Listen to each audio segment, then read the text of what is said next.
पाठ 25 लिखित अभिव्यक्ति रिटन एक्सप्रेशन। लिखित कौशलों पढ़ना और लिखना का विकास। लिखित कौशलों के विकास के लिए प्रकाशित सामग्री दी जाएगी और छात्रों से उसे पढ़वाया जाएगा तथा उससे संबंधित बातों का लेखन कराया जाएगा। लेखन कौशलों के विकास के लिए अध्यापक निम्नलिखित कार्य कर सकते हैं। पढ़ना कौशल के विकास के लिए पुस्तकालय से छात्रों के स्तर की कविताएं, कहानियां, चुटकुले, एकांकी या नाटकों के अंश या सरल वार्तालाप पर सामग्री एकत्रित करें और समय समय पर उन्हें पढ़ने के लिए छात्रों को प्रेरित करें। इस कार्य के लिए साहित्यिक पुस्तकों, पत्र पत्रिकाओं की मदद ली जा सकती है। छात्रों से पढ़ना आरंभ कराने से पहले अध्यापक स्वयं उन रचनाओं को आदर्श वाचन के रूप में पढ़कर सुनाएं। छात्रों को वाचन के लिए जो भी सामग्री दी जा रही है, बाद में उसी सामग्री का अनुलेखन कराएं, जिससे छात्रों के लेखन कौशल के विकास में मदद मिल सके। मौखिक कौशल के विकास के समय जिस सामग्री कविता, कहानी, नाटक या एकांकी, वार्तालाप आदि का उपयोग मौखिक रूप से बोलने के लिए किया गया था, अब उसी को लेखन के लिए भी दिया जा सकता है।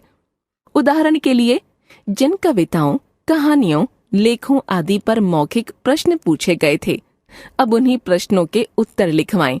इसके अलावा नई सामग्री भी दी जा सकती है। लेखन कौशल के विकास के लिए भाषा खेलों जैसे शब्द सीढ़ी, वर्ग पहेली आदि का आयोजन करें और छात्रों को उन्हें लिखकर पूरा करने के लिए प्रेरित करें। लेखन कौशल के विकास के लिए छात्रों को कुछ संक्षिप्त कहानियां दें और उन कहानियों को वार्तालाप या एकांकी के रूप में प्रस्तुत करवाएं। विभिन्न सांस्कृतिक कार्यक्रमों के अवसर पर कार्यक्रम संयोजक एंकर द्वारा किस तरह कार्यक्रम की मौखिक प्रस्तुति दी जाती है, किस तरह आमंत्रित अतिथि का परिचय दिया जाता है तथा कार्यक्रम की समाप्ति पर किस तरह धन्यवाद दिया जाता है आदि को छात्र सीखें, जिससे अवसर आने पर स्वयं मंच संचालन कर सकें। परंतु इस कार्य में मौखिक दक्षता प्राप्त करने से पहले यह जरूरी है कि छात्र प्रस्तुति, अतिथि परिचय, धन्यवाद ज्ञापन आदि का लिखकर अभ्यास करें। अतः मंच संचालन से संबंधित सभी बातों का लिखित रूप से अभ्यास कराएं। निर्देश: नीचे दिए गए नमूनों का छात्रों से वाचन भी कराएं तथा निर्देशानुसार लेखन भी कराएं। चुटकुला। एक भैंस घबराती हुई जंगल में भागी जा रही थी। चूहा: क्या हुआ बहन, कहाँ भागी जा रही हो? भैंस: जंगल में पुलिस हाथियों को पकड़ने आई है। चूहा: पर तुम क्यों भाग रही हो? तुम हाथी थोड़ी हो। भैंस: क्योंकि यह भारत है भाई, पकड़े गए तो 15 से 20 साल तो अदालत में यही सिद्ध करने में जाएंगे कि मैं हाथी नहीं, भैंस हूँ। भैंस की बात से सहमत होकर चूहा भी भागने लगा। निर्देश: चुटकुले को कहानी के रूप में लिखिए। चुटकुले का कहानी के रूप में रूपांतरण। जंगल में एक भैंस बहुत घबराई हुई स्वयं को बचाने के लिए भाग रही थी। भागते भागते उसकी मुलाकात एक चूहे से हुई। चूहे ने उसकी घबराहट को भांपते हुए उससे पूछा, बहन क्या हुआ, तुम इतनी घबराई हुई कहाँ भागी जा रही हो? भैंस ने चूहे को जवाब दिया, जंगल में पुलिस हाथियों को पकड़ने के लिए आई है। चूहा भैंस के इस जवाब को सुनकर आश्चर्यचकित हो गया। उसने उससे दोबारा पूछा, तो तुम क्यों भाग रही हो? तुम भैंस हो, हाथी थोड़े ही, तुमसे इसका क्या लेना देना? भैंस घबराहट भरे स्वर में उसे समझाते हुए तथा समाज की विधि व्यवस्था पर कटाक्ष करते हुए बोली कि यह भारत देश है भाई, यहाँ अगर पकड़े गए तो स्वयं को दोष मुक्त कराने के लिए अदालत में यह सिद्ध करते हुए कि मैं हाथी नहीं, भैंस हूँ, मुझे 15 से 20 साल लग जाएंगे। भैंस की इस बात को सुनकर चूहा भी उससे सहमत हो गया और वह भी अपनी जान बचाने के लिए भागने लगा। इसी तरह के अन्य चुटकुले छात्रों को टंकित सामग्री के रूप में दें और उनको कहानी के रूप में रूपांतरित कराएं। कहानी का वार्तालाप या एकांकी में रूपांतरण। निर्देश: निम्नलिखित कहानी को वार्तालाप या एकांकी के रूप में रूपांतरित करें तथा इस कहानी से मिलने वाली शिक्षा भी लिखें। सुई का पेड़। पुराने समय की बात है। दो भाई किसी जंगल के नजदीक रहते थे। बड़ा भाई अपने छोटे भाई के प्रति बहुत धूर्त था और उसका सारा खाना खा जाता था। वह उसके सभी अच्छे कपड़े भी ले लेता था। एक दिन बड़ा भाई बाजार में बेचने के लिए कुछ लकड़ियां इकट्ठा करने जंगल में गया। जैसे ही वह एक पेड़ से दूसरे पेड़ की शाखाएं काटकर आगे बढ़ा, उसकी मुलाकात एक जादुई पेड़ से हुई। पेड़ ने उससे कहा, हे दयालु महोदय, कृपया मेरी शाखाओं को न काटें। यदि आप मुझे छोड़ देते हैं तो मैं आपको अपने सुनहरे सेब दूंगा। बड़ा भाई मान गया, लेकिन वह पेड़ द्वारा दिए गए सेबों की संख्या से निराश था। लालच ने उस पर काबू पा लिया और उसने पेड़ को डराया कि यदि पेड़ ने उसे और सेब नहीं दिए तो वह पूरी शाखा काट देगा। जादुई पेड़ ने उसे सेब देने के बजाय उस पर सैकड़ों छोटी सुइयों की बौछार कर दी। बड़ा भाई दर्द से कराहते हुए जमीन पर गिर गया। धीरे धीरे सूरज ढलने लगा। यहाँ छोटा भाई चिंतित हो गया और अपने बड़े भाई की तलाश में निकल पड़ा। उसने जंगल में अपने भाई को शरीर पर सैकड़ों सुइयों के साथ पाया। वह उसकी तरफ दौड़ा और उसने प्रत्येक सुई बहुत सावधानी और प्यार से निकाली। सारी सुइयां निकालने के बाद बड़े भाई ने उसके साथ बुरा व्यवहार करने के लिए माफी मांगी और बेहतर इंसान बनने का वादा भी किया। पेड़ ने बड़े भाई के दिल में आया बदलाव देखा और उन्हें सभी सुनहरे सेब दे दिए। अब दोनों भाई खुशी खुशी जीवन यापन करने लगे।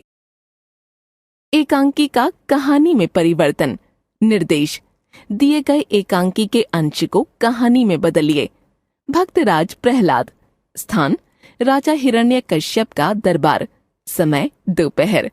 दरबार में प्रमुख दरबारी तथा शुक्राचार्य के पुत्र शंड व मर्क बैठे हैं। हिरण्यकश्यप गंभीर स्वर में, शंड एवं मर्क। शंड व मर्क एक साथ, आज्ञा दें सम्राट। हिरण्यकश्यप: तुम दोनों हमारे विद्वान गुरु शुक्राचार्य के पुत्र हो, इसलिए हमें प्रिय एवं आत्मीय हो। हम चाहते हैं कि तुम दोनों हमारे प्रिय पुत्र प्रहलाद की शिक्षा दीक्षा का दायित्व स्वीकार करो। उसे अपने ढंग से हमारे विचारों के अनुसार शिक्षित करो। साथ ही यह भी देखते रहो कि जैसा मैं चाहता हूँ वह उस तरह का आचरण कर रहा है अथवा नहीं। इसके साथ ही समय समय पर यह भी सूचित करो कि वह हमारे अनुकूल व्यवहार करता है अथवा नहीं। शंड: अपराध क्षमा हो सम्राट। कृपया यह भी बता दीजिए कि हम दोनों को प्रहलाद को किस प्रकार की शिक्षा देनी है और उसे किस प्रकार का आचरण भविष्य के लिए सिखाना है, ताकि हम उसी प्रकार आपके अनुसार प्रहलाद को शिक्षित कर सकें। मर्क: और महाराज यह भी बताएं कि यदि वह उस प्रकार का व्यवहार नहीं करता जैसा आप चाहते हैं तो हमें क्या करना होगा, क्योंकि प्रहलाद राजपुत्र है और हमारी सीमा। हिरण्यकश्यप: तुम दोनों प्रहलाद को राक्षसी विद्या का ज्ञान कराओ और साथ ही उसे अस्त्र शस्त्रों की भी शिक्षा दो। यदि प्रहलाद का ऐसी शिक्षा में मन नहीं लगता है तो उसके साथ कठोरता का व्यवहार करो। उसे बताओ कि दुनिया में एकमात्र ईश्वर एवं स्वामी मैं हूँ, कोई अन्य देवता नहीं कि जिसका वह उपासक है। वह जिसे देव स्वरूप पूजता है उन्हें मैं अपना सबसे बड़ा शत्रु मानता हूँ, क्योंकि उन्हीं के द्वारा धोखे से मेरे बड़े भाई हिरण्याक्ष का वध किया गया। अतः यही शिक्षा तुम्हें देनी है कि मैं ही इस संसार में सर्वोपरि हूँ। कहानी में परिवर्तन। एक बार हिरण्यकश्यप ने दैत्यों के गुरु शुक्राचार्य के पुत्रों शंड व मर्क को बुलाया। उनसे कहा कि वह चाहता है कि वे दोनों उसके प्रिय पुत्र प्रहलाद की शिक्षा दीक्षा का दायित्व स्वीकार करें। वे दोनों मिलकर प्रहलाद को हिरण्यकश्यप के विचारों के अनुसार शिक्षित करें। इसके साथ ही समय समय पर यह सूचना भी देते रहें कि प्रहलाद अपने पिता के अनुसार व्यवहार कर रहा है या नहीं। इस पर शंड ने हिरण्यकश्यप से पूछा कि यह भी बताएं कि प्रहलाद को किस प्रकार की शिक्षा देनी है और उसे किस प्रकार का आचरण भविष्य में करना सिखाना है। मर्क ने पूछा कि उन्हें यह भी बताया जाए कि यदि उनका पुत्र उस प्रकार का व्यवहार नहीं करता जैसा वे चाहते हैं तो उन्हें क्या करना होगा, क्योंकि प्रहलाद एक राजपुत्र है। यह बात सुनकर हिरण्यकश्यप बोला कि तुम दोनों प्रहलाद को राक्षसी विद्या का ज्ञान कराओ और साथ ही उसे अस्त्र शस्त्रों की शिक्षा भी दो। यदि प्रहलाद ऐसी शिक्षा में मन नहीं लगाता है तो उसके साथ कठोरता का व्यवहार किया जाए। उसे बताओ कि दुनिया में एकमात्र ईश्वर एवं स्वामी हिरण्यकश्यप है, कोई अन्य देवता नहीं। उसके मैं उपासक देव को इस दुनिया में अपना सबसे बड़ा शत्रु मानता हूँ, क्योंकि उन्होंने धोखे से मेरे बड़े भाई हिरण्याक्ष का वध किया था। हिरण्यकश्यप ने दोनों से कहा, इस संसार में देवों में सबसे ऊपर मैं ही हूँ, अतः वह मुझे ही अपना उपासक समझे और मेरी पूजा करे। यही शिक्षा तुम दोनों को उसे देनी है। चित्र देखकर कहानी लेखन। चित्रों को देखकर कहानी सुनाना भी एक विशेषता है। यह विशेषता छोटे बच्चों में सबसे अधिक पाई जाती है। बच्चे चित्रों को देखकर अपनी कल्पना की उड़ान से उन चित्रों से अपने मन में तरह तरह की कहानियों की कल्पना करते रहते हैं। जहां तक हो सके छात्रों को चित्रकथा वर्णन के लिए ऐसी चित्रकथाएं दी जानी चाहिए जिनसे वे परिचित हों। रामायण महाभारत की कथाओं को व्यक्त करने वाले चित्र इसके लिए बहुत उपयोगी हैं। कक्षा में चित्रकथा वर्णन का अभ्यास कराने के लिए चित्रों के नीचे संक्षेप में संकेत अवश्य देने चाहिए, जिससे शिक्षार्थी उस चित्र से संबंधित कथा को अपने मन में रूपायित कर सकें। नमूना निर्देश। दिया गया चित्र राम कथा से संबंधित है। कहानी सुनाने से पूर्व छात्रों को निम्नलिखित संदर्भ बताया जा सकता है। संदर्भ: महर्षि विश्वामित्र यज्ञ कराना चाहते थे। राक्षस उस यज्ञ में विघ्न डाल रहे थे। राक्षसों के वध के लिए महर्षि विश्वामित्र राजा दशरथ के पुत्र श्रीराम और लक्ष्मण को ले आए।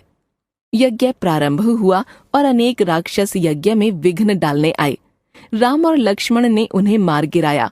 अंत में भयंकर राक्षसी ताड़का क्रोध करती हुई आई।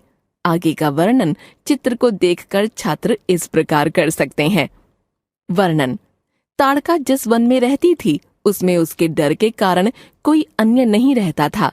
जब विश्वामित्र राम लक्ष्मण को लेकर उस वन में पहुंचे तो वह उन लोगों को मारने के लिए आगे आई और राम के ऊपर पत्थर बरसाने लगी। राम ने महर्षि विश्वामित्र की आज्ञा पर धनुष पर प्रत्यंचा चढ़ाई और बाण चलाना प्रारंभ किया। बाणों को आता देख वह वहीं रुक गई और क्रोध करने लगी। तभी राम ने एक ऐसा बाण छोड़ा जो उसके हृदय को बेधता हुआ निकल गया और वह वहीं ढेर हो गई। प्रस्तुत चित्र में विश्वामित्र श्री राम को आज्ञा दे रहे हैं तथा राम का बाण ताड़का की ओर जाते हुए दिखाई दे रहा है। साथ ही राम के बाईं ओर लक्ष्मण खड़े हैं। मंच संचालन। विद्यालयों में समय समय पर विभिन्न प्रकार के सांस्कृतिक कार्यक्रम होते रहते हैं। इनका आयोजन करने के लिए किसी न किसी अतिथि को आमंत्रित किया जाता है। इन कार्यक्रमों के संयोजन या संचालन, एंकरिंग का कार्य किसी न किसी छात्र द्वारा किया जाता है। कार्यक्रम के आरंभ में संयोजक कार्यक्रम के बारे में बताता है। जो अतिथि पधारे हैं उनका परिचय देता है और उनका स्वागत करता है। सांस्कृतिक कार्यक्रमों को प्रस्तुत करने वाले छात्र छात्राओं को उनकी प्रस्तुति के लिए संचालक द्वारा आमंत्रित किया जाता है। कार्यक्रम की समाप्ति पर वह अतिथि एवं श्रोताओं आदि को स्वयं धन्यवाद देता है अथवा किसी पूर्व निर्धारित छात्र को धन्यवाद देने के लिए आमंत्रित करता है। कुल मिलाकर सांस्कृतिक कार्यक्रम के समय मौखिक रूप से मंच संचालन कैसे करना है, छात्रों को यह सिखाया जाना चाहिए। यद्यपि मंच संचालन का कार्य मौखिक रूप से संपन्न किया जाता है, पर छोटी कक्षा के छात्रों से यह अपेक्षा नहीं की जा सकती है कि वे बिना किसी तैयारी के मौखिक प्रस्तुति कर सकेंगे। अतः यह आवश्यक है कि इन समस्त कार्यों को पहले लिखित रूप में अभ्यास कराया जाना आवश्यक है। नीचे हम इसी तरह की प्रस्तुति का एक नमूना दे रहे हैं। नमूना निर्देश: आपके विद्यालय में अंतर विद्यालयी वाद विवाद, भाषण एवं कविता वाचन प्रतियोगिताओं का आयोजन किया गया था। इन प्रतियोगिताओं के विजेताओं को पुरस्कृत करने के लिए पुरस्कार वितरण समारोह का आयोजन किया गया, जिसमें मुख्य अतिथि के रूप में प्रसिद्ध शिक्षाविद श्री रामेश्वर ठाकुर को आमंत्रित किया गया था। आपको इस कार्यक्रम के संयोजन का उत्तरदायित्व सौंपा गया है। संयोजक के रूप में मंच संचालन करते हुए प्रस्तुति, अतिथि परिचय एवं धन्यवाद ज्ञापन का प्रारूप लिखकर प्रस्तुत कीजिए। संयोजक द्वारा प्रस्तुति। आज के कार्यक्रम के अध्यक्ष श्री विनोद शर्मा जी, जो इस विद्यालय के प्रधानाचार्य भी हैं, मुख्य अतिथि के रूप में पधारे देश के जाने माने शिक्षाविद श्री रामेश्वर ठाकुर जी तथा इस सदन में उपस्थित भाइयों और बहनों, आप लोग यह तो जानते ही हैं कि गत सप्ताह हमारे विद्यालय में जिन अंतर विद्यालयी वाद विवाद, भाषण एवं कविता वाचन प्रतियोगिताओं का आयोजन किया गया था, उनमें जो छात्र एवं उनकी टीमें विजेता रही थीं, आज उनको पुरस्कृत करने के लिए इस कार्यक्रम का आयोजन किया गया है। मैं अरविंद त्रिपाठी आप सभी का हृदय से स्वागत करता हूं और विजेता छात्रों को बधाई देता हूं। अतिथि परिचय। वैसे तो श्री रामेश्वर ठाकुर के नाम से सभी परिचित होंगे, फिर भी मेरा उत्तरदायित्व है कि मैं उनका संक्षिप्त परिचय आपको दूं। उनका परिचय देने से पहले मैं प्रधानाचार्य महोदय से अनुरोध करूंगा कि वे पुष्प गुच्छ देकर श्री ठाकुर का स्वागत करें। प्रधानाचार्य महोदय। मित्रों, आपको यह जानकर प्रसन्नता होगी कि श्री ठाकुर की प्रारंभिक शिक्षा हमारे इसी विद्यालय से ही संपन्न हुई थी। यह हम सबके लिए गौरव की बात है। श्री ठाकुर विज्ञान के विद्यार्थी रहे हैं। उन्होंने जो शोध किए हैं उन पर उन्हें राष्ट्रीय पुरस्कार से सम्मानित किया जा चुका है। वर्तमान में श्री ठाकुर देश के एक प्रतिष्ठित विश्वविद्यालय के उपकुलपति के पद पर कार्यरत हैं। उनकी दर्जनों पुस्तकें प्रकाशित हैं और उच्च शिक्षा के विद्यार्थी उनका लाभ उठाते हैं। धन्यवाद ज्ञापन। सबसे पहले मैं आज के इस कार्यक्रम के मुख्य अतिथि श्री रामेश्वर ठाकुर के प्रति हृदय से आभार व्यक्त करता हूं, जिन्होंने अपना कीमती समय निकालकर न केवल विजेताओं को पुरस्कार प्रदान किए, साथ ही उनका मनोबल भी बढ़ाया। उनकी उपस्थिति से हम सभी लोग गौरवान्वित हुए हैं। मैं आशा करता हूं कि भविष्य में भी उनकी कृपा हम सभी पर इसी तरह बनी रहेगी। मैं अपने विद्यालय के प्रधानाचार्य महोदय के प्रति भी आभार व्यक्त करता हूं, जिनका हमेशा यही प्रयास रहता है कि छात्र केवल शिक्षा के क्षेत्र में ही प्रगति न करें, बल्कि शैक्षणेतर गतिविधियों एवं खेलकूद में भी बढ़ चढ़कर हिस्सा लें। इसके अलावा मैं साहित्यिक गतिविधि प्रभाग के प्रभारी श्री रमाकांत शुक्ल के प्रति भी आभार व्यक्त करता हूं, जो छात्रों के प्रेरणा स्रोत हैं। अंत में मैं उन सभी अध्यापकों, कर्मचारियों, छात्र छात्राओं के प्रति भी आभार व्यक्त करता हूं, जिन्होंने इस कार्यक्रम को सफल बनाने में अपना सहयोग प्रदान किया है। धन्यवाद। साक्षात्कार के लिए प्रश्न निर्माण। आपने देखा होगा कि रेडियो, टेलीविजन पर विशिष्ट व्यक्तियों के साक्षात्कार आते रहते हैं। इन साक्षात्कारों के माध्यम से श्रोताओं या दर्शकों को किसी विशिष्ट व्यक्ति और उनके कार्यकलापों का विस्तृत परिचय कराया जाता है। इन विशिष्ट व्यक्तियों में कोई राजनेता, साहित्यकार, संगीतकार, नृत्यांगना, खिलाड़ी, अभिनेता या अभिनेत्री, डॉक्टर, शिक्षाविद आदि कोई भी हो सकते हैं। इस तरह के साक्षात्कारों के लिए साक्षात्कार लेने वाला व्यक्ति पहले से प्रश्न लिखकर तैयार कर लेता है और इन प्रश्नों के उत्तर वह उस विशिष्ट व्यक्ति से पूछता है। कभी कभी कोई व्यक्ति अपने किसी परिचित व्यक्ति का परिचय दूसरों से करने के लिए भी साक्षात्कार के माध्यम को अपनाता है। वस्तुतः साक्षात्कार के माध्यम से हम किसी भी व्यक्ति से उसका नाम, पता, स्थान, शिक्षा, योग्यताएं, रुचियां आदि का परिचय प्राप्त कर सकते हैं। आपने सुना होगा कि जब लोग किसी संस्था में किसी पद के लिए आवेदन करते हैं, तब भी उनका साक्षात्कार लिया जाता है और साक्षात्कार के आधार पर योग्य व्यक्ति का चयन किया जाता है। कुल मिलाकर यही कहा जा सकता है कि साक्षात्कार एक ऐसी विधा है जिसके माध्यम से हम किसी परिचित या अपरिचित व्यक्ति का परिचय या तो स्वयं प्राप्त कर सकते हैं या उसका परिचय दूसरे लोगों से करा सकते हैं। साक्षात्कार के लिए निम्नलिखित बिंदुओं पर प्रश्न पूछे जा सकते हैं: व्यक्ति का नाम, निवास स्थान, शैक्षिक योग्यताएं, प्रारंभिक शिक्षा कहाँ हुई, उच्च शिक्षा कहाँ हुई, किस पद पर कार्यरत हैं, क्या क्या विशिष्ट कार्य किए, जीवन की कोई अविस्मरणीय घटना जीवन के प्रति दृष्टिकोण, दूसरों को प्रेरित करने के लिए संदेश आदि। साक्षात्कार संबंधी प्रश्नों के नमूने। किसी प्रसिद्ध शिक्षाविद के साक्षात्कार हेतु प्रश्नों के नमूने। प्रश्न 1, सर या मैम, आपका पूरा नाम क्या है? प्रश्न 2, भारत में आपका जन्म किस स्थान पर हुआ? प्रश्न 3, आपने उच्च शिक्षा कहाँ से प्राप्त की? प्रश्न 4, आप किस संस्था में तथा किस पद पर कार्यरत हैं? प्रश्न 5, सुना है कि आपके अनेक शोध पत्र अंतर्राष्ट्रीय पत्रिकाओं में प्रकाशित हुए हैं।